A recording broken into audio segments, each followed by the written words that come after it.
You're sitting in a chair right now feeling gravity pulling you down. You feel your weight pressing into the seat. The earth is reaching up with an invisible force and yanking you toward its center. That is completely wrong, and I can prove it. Oh, I know what you're thinking. You're thinking, come on, I can feel gravity right now. I feel heavy. If I drop my phone, it falls. Something is clearly pulling things down. Well, let me ask you something.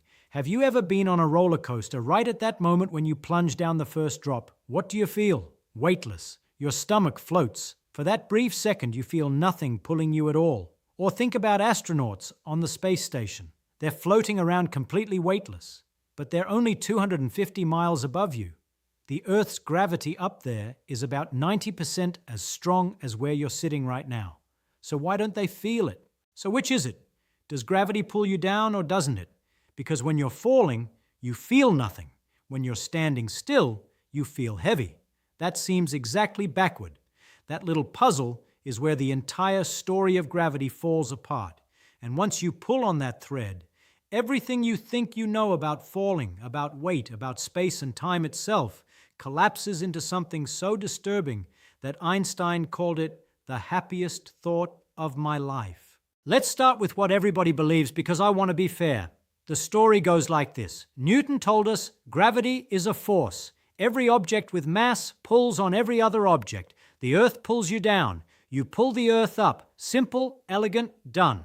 That story works incredibly well. NASA used it to reach the moon. Your phone's GPS uses it every second. Nobody complains. But physics is not in the business of stories that work. Physics is in the business of what actually happens. And what actually happens when you feel weight in your chair is so much more bizarre that you'll never trust your intuitions about up and down again. Because here's the disturbing truth. Gravity is not pulling you down right now. The floor is pushing you up, is pushing you. Let me set this up carefully. Think about what it feels like to be pulled. If I grab your arm and yank you toward me, you feel that. Tension in your muscles, a pull in your joints. Now, according to Newton, gravity is grabbing every atom in your body and pulling it toward Earth's center. Every atom, all the time.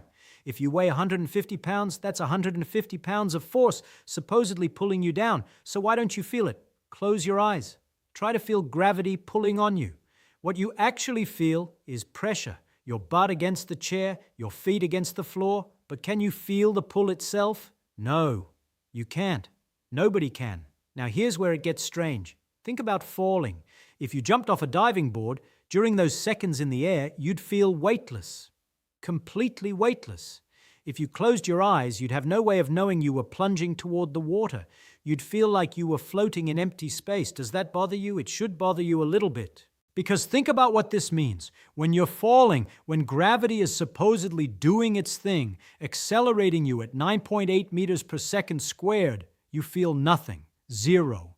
But when you're standing still on the ground, when you're not accelerating at all, you feel heavy, you feel force. This is exactly backward. If gravity were pulling you, you should feel it most when you're falling, and feel nothing when standing still. But the opposite is true. Falling feels like nothing. Standing feels like something. That should tell you something is deeply wrong with the whole idea that gravity pulls. In 1907, Einstein was sitting in his patent office thinking about this puzzle, and he had what he called the happiest thought of my life. He imagined a man falling off a roof. The falling man feels weightless. If he drops his keys while falling, they don't fall away from him. They float right there beside him. From his perspective, gravity has completely vanished. And Einstein asked, what if the falling man is right? What if falling is the natural state? What if falling is what happens when no force acts on you? Let me say that again because it is genuinely important. When you fall, no force is acting on you. You're moving through space in the most natural way possible. You're following the path any object would follow if left completely alone. When you stand on the ground, you're being stopped. The ground is pushing you upward, preventing you from following your natural path. The weight you feel right now, that pressure, that heaviness, is not gravity pulling you down. It's the floor pushing you up. The force you've called gravity your whole life is not coming from below pulling. It's the floor beneath you pushing upward. You're being accelerated upward right now at 9.8 meters per second squared. You thought you were sitting still. You're not. You're being accelerated. Now you might say, wait a moment, how can I be accelerating upward?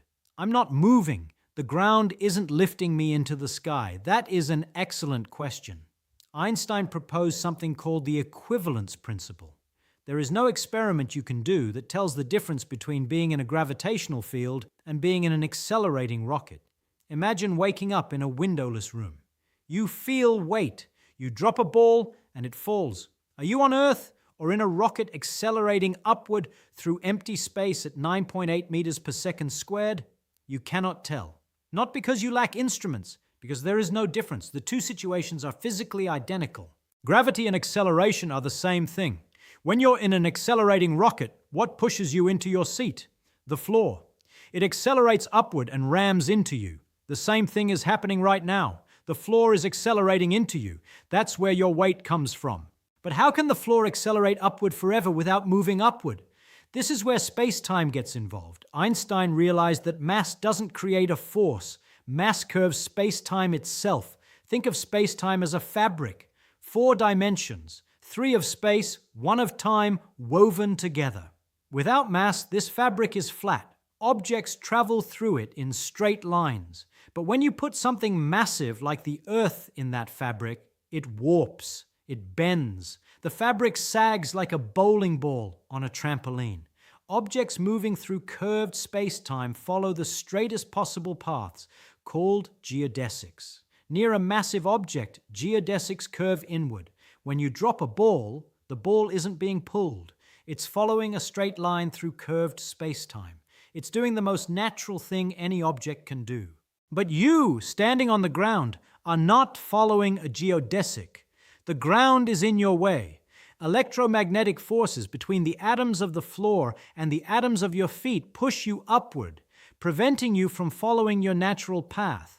You're being pushed off your geodesic. That's what weight is. Weight is the sensation of being forced away from the path you would naturally take. This is why falling feels like nothing. When you fall, you're following your natural path. No force, no sensation. This is why standing feels heavy. You're being accelerated away from free fall. The floor pushes you constantly. The astronauts on the space station aren't escaping gravity. They're deep in Earth's gravitational field. They're falling, constantly falling around the Earth in orbit. They feel weightless because nothing is pushing them. They're finally moving naturally through space-time. They're not escaping gravity. They're experiencing it properly, which means experiencing nothing at all. Once you see this, everything changes. Light bends around massive objects. Newton could never explain this. Light has no mass, so why would gravity pull it? But light isn't being pulled. It's following a geodesic through curved space-time. Time runs slower near massive objects. GPS satellites tick 38 microseconds per day faster than clocks on Earth's surface. If gravity were a force, why would it affect time? But if gravity is curvature of space-time itself, affecting time makes perfect sense. Black holes aren't sucking things in. They're regions where space-time curves so dramatically that all geodesics point inward. Every straight line leads to the center. Nothing is pulled. Everything simply follows its natural path into an inescapable pit. I find this deeply unsettling, not because the physics is complicated, but because of what it reveals about how wrong our instincts are. We spend our lives thinking falling is dangerous, unnatural, something that happens when things go wrong. And we think standing on solid ground is stable, safe, natural. The universe sees it exactly backward. Falling is the natural state. Falling is what objects do when nothing interferes. Falling is peace. Standing, being held up, being pushed, being accelerated, that's the violent state. That's where forces act on you.